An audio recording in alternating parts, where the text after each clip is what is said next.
Hello guys! Samahan nyo akong i-unbox tong Asus VivoBook natin na mayroong Intel Core i3.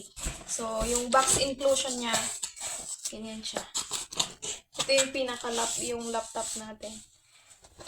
As usual, meron siyang mga manuals dito. Tsaka dito naman yung sa charger niya.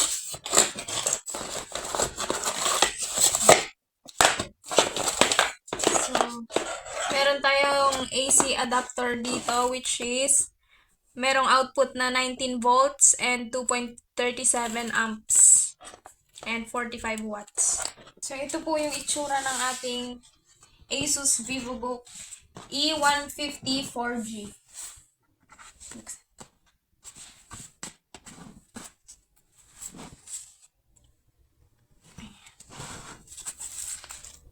Intel Core i3 na siya. Meron siyang CPU na Intel i3 N305 at SSD 512G na siya. A few moments later.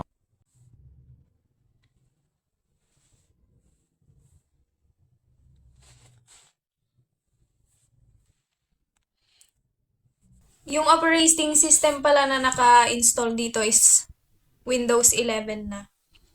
And yung keyboard din po natin, meron na siyang English tsaka Arabic. And trinay ko na rin siya, tapos smooth siyang gamitin. Nakapag-install na din ako ng mga softwares dito which is yung Filmora tsaka CCleaner.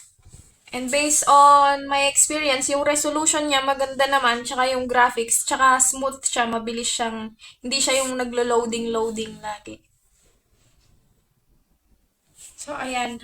Nung trinay ko naman siya, maganda siya. So, yeah. Thank you so much for watching.